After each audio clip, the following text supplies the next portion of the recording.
Good morning students. बेटा आज हम कुछ जो बचे हुए हमारे कंडेंसेशन पॉलीमर्स थे उनके एग्जांपल्स करेंगे। कल मैंने आप लोगों को पॉलीएस्टर में डेक्रोन तक करा दिया था।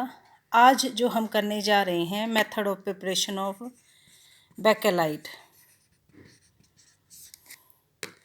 बेकेलाइट किसका बना है बेटा? फिनोल रिएक्ट करता है फॉर्मल्डिहाइड के साथ में, तो आपका बनता है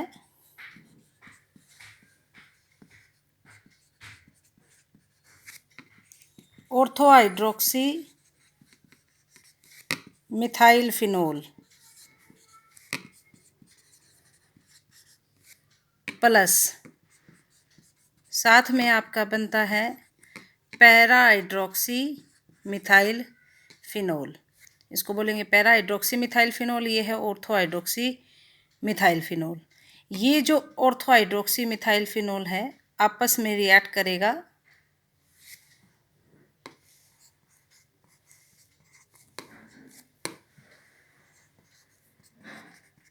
ऐसे कई मॉलिक्यूल्स आपस में रिएक्ट करेंगे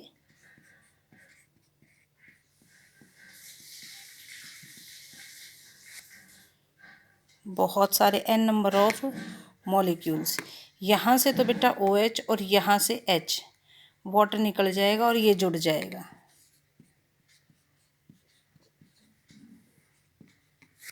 आपका बनेगा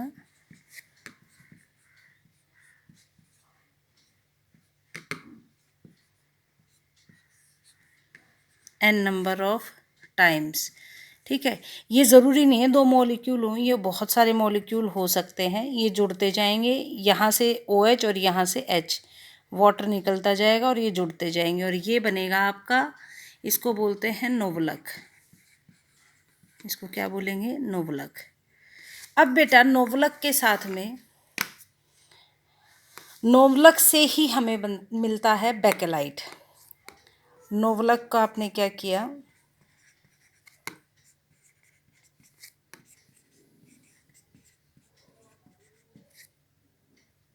रिएक्ट किया फॉर्मल्डिहाइड के साथ में, n नंबर ऑफ टाइम्स है ये, रिएक्ट किया फॉर्मल्डिहाइड के साथ में, बनेगा बेकेलाइट। बेकेलाइट का स्ट्रक्चर कैसा होगा? बड़ा आसान है रिमेंबर रखना। नोवलक बनाओ,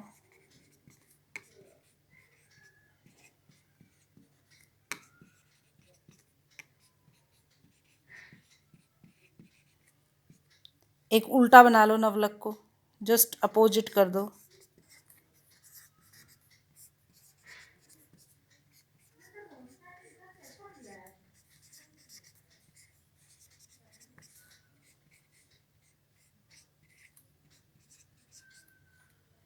नवलक को अपोजिट कर दो और बीच में डाल दो फॉर्मल्डिहाइड। अब खुद सोचिए, यहाँ से ऑक्सीजन हर जगह एक एक हाइड्रोजन है, वाटर निकल जाएगा, बच के आ गया CH2, ये जुड़ जाएगा।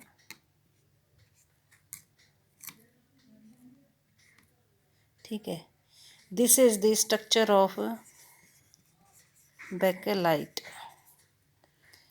कुकर के हैंडल्स,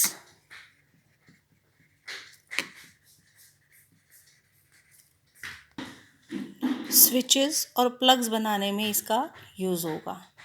ये है आपकी method of preparation of bakelite. आप एक बार स्क्रीनशॉट देख लीजिए। Phenol formaldehyde ortho hydroxy methyl phenol बनेगा।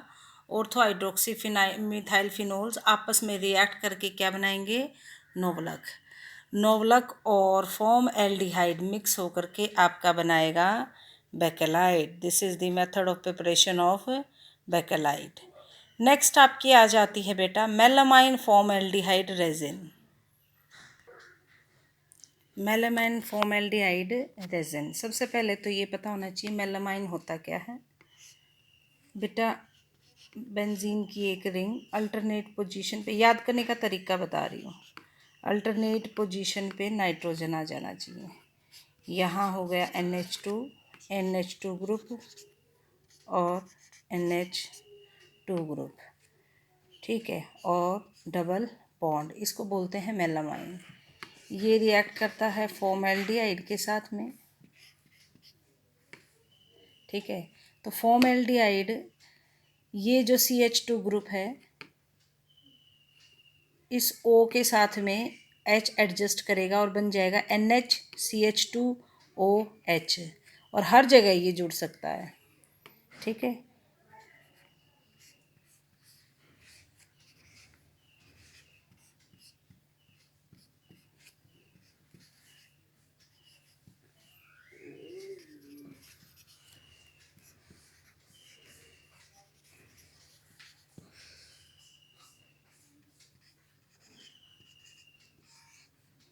ठीक है, ये आपकी पॉलीमेरिक चेन बन गई। इसको बोलते हैं मेलामाइन, क्योंकि मेलामाइन और फॉर्मेल्डिहाइड से बना है, इसीलिए इसको कहेंगे melamine formaldehyde resin. Non breakable unbreakable crockery है, वो बनाने में ये यूज़फुल है, ठीक है। कितनी भी ऊंचाई से मेलामाइन फॉर्मेल्डिहाइड की कप प्लेट्स जो बनी हुई हैं गिर जाएं वो टूटती नहीं है। तो non breakable crockery melamine formaldehyde resin से बनती है, ठीक है। ये बेटा कुछ कंडेंसेशन पॉलीमर्स के एग्जाम्पल थे। आप लोगों को क्या आएगा क्वेश्चन, कहेंगे give the method of preparation of melamine formaldehyde, तो आप ये पूरा दे देंगे। आपको कहेंगे मोनोमर यूनिट बताओ मेलामाइन फॉर्मेल्डिहाइड के, तो आप बताएंगे मेलामाइन और फॉर्मेल्डिहाइड। आपको क्वेश्चन पूछेंगे कि यूज़ क्या है मेलामाइन फॉर्मेल्डिहाइड का, तो आप बताएंगे used in the formation of unbreakable crockery, ठीक है। नेक्स्ट आपका कोपोलीमर का एक और एग्जाम्पल आ जाता है। कोपोलीमर जैसे कि मैंने आपको बताया था, जिसमें दो मोनोमर यूनिट ऐड हों, डिफरेंट मोनोमर यूनिट ऐड हों, तो उसे क्या कहेंगे, कोपोलीमर। इसका एक एग्जाम्पल है ब्यूना एस। ये कोपोलीमर हो गया ब्यूटा 1,3 डाइईन का और स्टाइरीन का। किसका कोपोलीमर है, ब्यूटा 1,3 डाइईन एंड स्टाइरीन। पहले ब्यूटा 1,3 डाइईन का स्ट्रक्चर ड्रॉ करते हैं।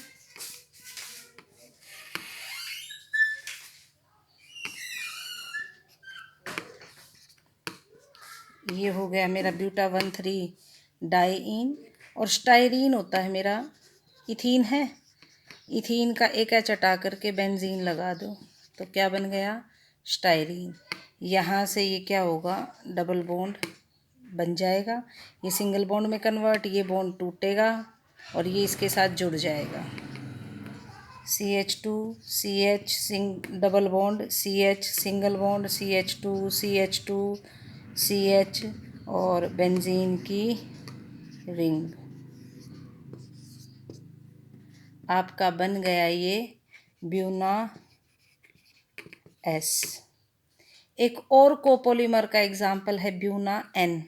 ये बबल गम में यूज़ होता है बेटा, आपसे पूछा जा सकता है, बबल गम का कंस्टिट्यूएंट है ब्यूना एस, ठीक है। ये एक ऐसा पॉलीमर है जिसके अंदर बहुत सारी इलास्टिसिटी होती है, इसीलिए बबल गम में ये यूज़ होता है। बबल गम इलास्टिक होती है ना, ठीक है, बढ़ जाती है, आप खींचोगे तो स्ट्रेच्ड हो जाती है, तो वो क्या है, ब्यूना एस है उसमें।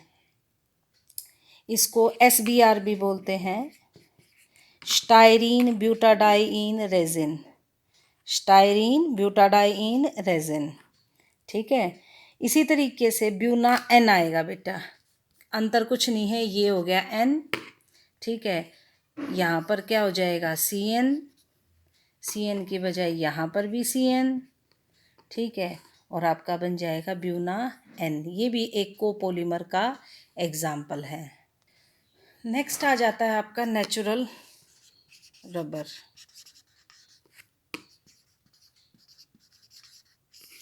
नेचुरल रबर बना है बेटा आइसोप्रीन से। अब आइसोप्रीन का स्ट्रक्चर याद करना आप लोगों के लिए डिफ़िकल्ट होगा, आसान तरीका बताती हूँ।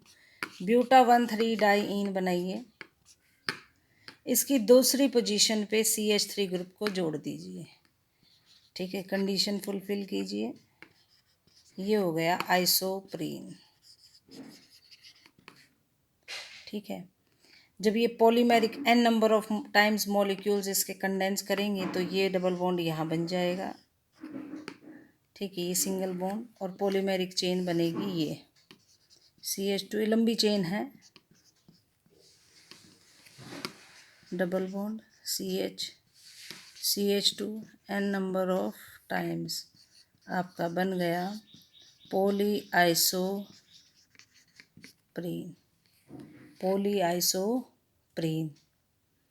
ठीक है, अब इस पॉलीआइसोप्रीन की दो फॉर्म्स हैं, एक तो है सिस और दूसरी है ट्रांस। अब सिस और ट्रांस क्या फॉर्म होती हैं, जैसे देखो सेंट्रल में कार्बन कार्बन डबल बॉन्ड है और इस कार्बन के पास में एक तरफ CH3 ग्रुप, एक तरफ CH2, और इस कार्बन के तरफ पास में एक तरफ हाइड्रोजन और एक तरफ CH2। यदि सेम ग्रुप अपोजिट साइड में आ जाए तो ट्रांसफॉर्म, ठीक है, और सेम साइड में आ जाए तो सिस फॉर्म। तो इसका आइसोमर पहले हम सिस पॉलीआइसोप्रीन ड्रॉ करते हैं, कैसा होगा देखिए। सिस पॉलीआइसोप्रीन कैसा होगा, कार्बन कार्बन की डबल बॉन्ड CH2, ठीक है, यहाँ आपने ले लिया CH2, इधर ले लिया आपने CH3H। इसी तरीके से एक इसी के साथ में पॉलीमेरिक चेन क्योंकि हमने जोड़नी है तो मैं क्या करूँगी, C डबल बॉन्ड C, ठीक है, यहाँ मैंने ले लिया CH2, ठीक, CH2, एक तरफ हो गया हाइड्रोजन, एक तरफ हो गया CH3। देखो ये सिस फॉर्म है, ये भी सिस फॉर्म है, CH2 ये मोनोमर यूनिट आपस में जुड़ गई CH2 ग्रुप से, तो ये है सिस पॉली आइसोप्रीन। ठीक है, इसी तरीके से जो नेक्स्ट यूनिट होगी वो यहाँ जुड़ेगी, देखो जोड़ करके ना, C double bond OC CH2 यहाँ जुड़ जाएगी। ठीक है, इधर आपका हाइड्रोजन, इधर आपका, यदि CH3 लेते हो तो इधर क्या आ जाएगा हाइड्रोजन। तो देखो मोनोमर यूनिट, या एक मोनोमर यूनिट, या एक मोनोमर यूनिट, ये एक मोनोमर कहाँ से जुड़ रही हैं, CH2 ग्रुप से। तो क्या कहलाएगी, सिस पॉली आइसोप्रीन। अब इसी में ट्रांस पॉली आइसोप्रीन ड्रॉ करते हैं, खुद देखो ट्रांस में ऐसे ड्रॉ कर लो ताकि आपको दिक्कत ना आए, एक बार ड्रॉ कर लोगे दिक्कत नहीं आएगी। ठीक है, अब देखो ट्रांस में मैंने अभी बताया था CH2 ग्रुप यहाँ होता है अपोजिट साइड में, यहाँ हाइड्रोजन, यहाँ CH3, इसी तरीके से CH2 ये आपस में जुड़ गया। ये इसको ऐसे ड्रॉ करो, यहाँ CH2 ले लो, ये जोड़ दिया आपने। ठीक है, फिर देखो CH2 यहाँ ले लिया CH3, ये H यहाँ से आपने जोड़ दिया। तो ये वाला जो आइसोमर हो गया आपका ट्रांस पॉलीआइसोप्रीन, इसको बोलते हैं गूटा पर्चा। आपको डिफरेंस आ सकता है सिस पॉलीआइसोप्रीन और ट्रांस पॉलीआइसोप्रीन में डिफरेंस लिख लीजिए। ठीक है, तो डिफरेंस अब बताती हूँ आपको। देखिए सिस पॉलीआइसोप्रीन में difference, cis polyisoprene non crystalline है, कॉइल्ड है, weak van der Waals force of attraction है और इलास्टिक है। जबकि ट्रांस पॉलीआइसोप्रीन क्या होगा, क्रिस्टलाइन होगा, अनकॉइल्ड होगा, स्ट्रेच्ड होगा, लेस इलास्टिक होगा, स्ट्रॉन्ग फोर्स ऑफ अट्रैक्शन होंगे। ये हो जाएगा आपका नेचुरल रबर की दो फॉर्म्स, सिस पॉलीआइसोप्रीन एंड पॉलीआइसोप्रीन। नेक्स्ट है बेटा आपका वल्कनाइज्ड रबर। बेटा नेचुरल जो रबर है वो सॉफ्ट होता है, बड़ा ही स्टिकी होता है, सॉफ्ट होता है, स्टिकी होता है। ठीक है, और हाई टेम्परेचर पर और ज़्यादा स्टिकी हो जाता है, ब्रिटल हो जाता है लो टेम्परेचर पर। ठीक है, तो इसीलिए हम इसकी टेंसाइल स्ट्रेंथ बहुत ही कम होती है, तनाव ये इतना ज़्यादा नहीं एडजस्ट कर पाता है, लो रेजिस्टेंट टू हीट, ठीक है, and action of organic solvent. मतलब इसमें सारी की सारी प्रॉब्लम है। एक तो ये सॉफ्ट है, स्टिकी है, इसकी टेंसाइल स्ट्रेंथ कम है, इसकी रेजिस्टेंस टूवर्ड्स वेरियस रिएजेंट है वो कम है। इसीलिए हम इसकी प्रॉपर्टीज़ को मार्क करते हैं, ठीक है। मार्क करना मतलब हम इम्प्रूव करते हैं बाय एडिंग सम सब्सटेंसेस, ठीक है, and that substance which we add to increase या to enhance the properties of natural rubber is sulphur.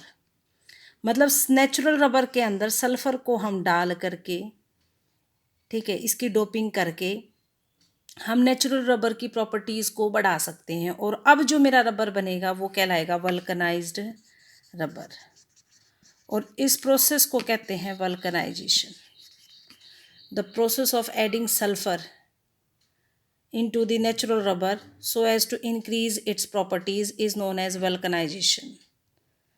तो वल्कनाइज्ड रबर का स्ट्रक्चर क्या होगा? जैसे आपका पॉलीआइसोप्रीन बनाया था आपने, ये था आपका पॉलीआइसोप्रीन, ठीक है, याद हो तो।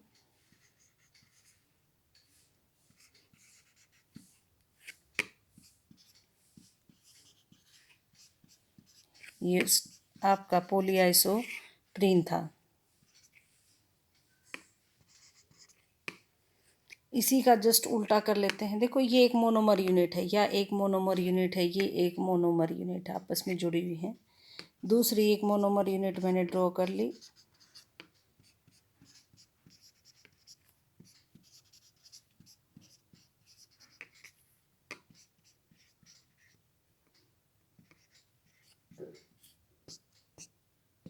इसमें डोपिंग कर दी हमने सल्फ़र की। सल्फ़र की डोपिंग कहाँ कर सकते हैं?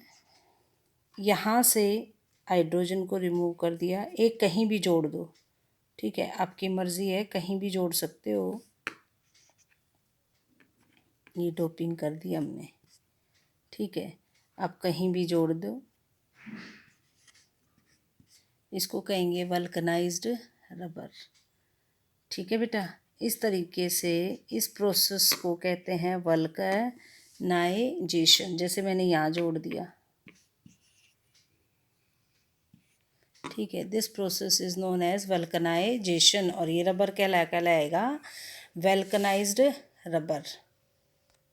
तो बेटा जो वल्कनाइज्ड रबर था सेमी सिंथेटिक पॉलीमर का एक एग्जाम्पल है, ठीक है, which is obtain from natural rubber. कुछ ऐसे रबर्स भी हैं जो मैन मेड हैं, उनको कहेंगे सिंथेटिक रबर्स, और उनके सिंथेटिक रबर्स यानी कि man made rubbers are known as synthetic rubbers. उनमें एग्जाम्पल्स हैं ब्यूना एस, हम ऑलरेडी कर चुके हैं, यूज़ भी आपने पढ़ लिया, ब्यूना एन, ठीक है। तीसरा है नियोप्रीन, नियोप्रीन, ये भी करा देते हैं। स्ट्रक्चर बड़ा आसान है, वही बनाओ, ब्यूटा 1,3-डाईईन, और इसकी दूसरी पोजीशन पे अब लगा दो क्लोरीन, तो ये बन गया क्लोरोप्रीन। कंडीशन सेटिस्फाई कर लीजिए। बेटा क्लोरोप्रीन जब भी पॉलीमर बनाएगा ये बॉन्ड यहाँ उठ के आ जाएगी, और आपका ये बन जाएगा polymeric chain, CH2CCl double bond CH single bond CH2 n number of times. इसको कहते हैं हम नियोप्रीन। इसके यूज़ क्या है? शू की जो हील्स होती हैं वो इसकी बनती हैं, बेल्ट होती हैं वो इससे बनती हैं, प्रिंटिंग रोलर इससे बनता है, प्रिंटिंग रोलर इससे बनता है। ये यूजेस हो गए बेटा नियोप्रीन के। लास्ट जो इसमें है सिंथेटिक रबर में आपका आ जाता है थायोकोल। थायोकोल, थायोकोल की मेथड ऑफ प्रिपरेशन फिर से बहुत ही आसान है। इथाइलिन डाइक्लोराइड ले लिया आपने, इथाइलिन 1,2 डाइक्लोराइड, और थायोल ले लिया आपने Na2SO4 Na2S4। कुछ नहीं है, आपने यहाँ से 2 NaCl निकल जाएगा और ये चारों S हैं इसके साथ जुड़ जाएंगे, पॉलीमेरिक चेन बन जाएगा। याद करने का बेस्ट तरीका है। सल्फर 4 है ना, n नंबर ऑफ टाइम्स, और NaCl के 2 मॉलिक्यूल आपके निकल गए बाहर। 2 NaCl के मॉलिक्यूल बाहर निकल जाएंगे। ठीक है, इसकी high slightly less tensile strength होती है नेचुरल रबर से। ठीक है, लेकिन इसके ऊपर कोई भी ऑयल है, सॉल्वेंट है या ओजोन है, वो एक्ट नहीं करती है। ठीक है, यहाँ आपके पॉलीमर्स हो गए सिंथेटिक, सेमी सिंथेटिक और नेचुरल, सारे ख़त्म हो गए बेटा। सारी क्लासिफिकेशन मैंने करा दी। अब एक लास्ट टॉपिक बचा है, सम बायोडिग्रेडेबल पॉलीमर। सम बायोडिग्रेडेबल पॉलीमर वो हम बाद में करेंगे। ठीक है, होप सो आपको समझ में आया होगा। अपना काम कंटिन्यू करते रहिए, साथ के साथ अपने नोट्स प्रिपेयर करते रहिए और याद करते रहिए।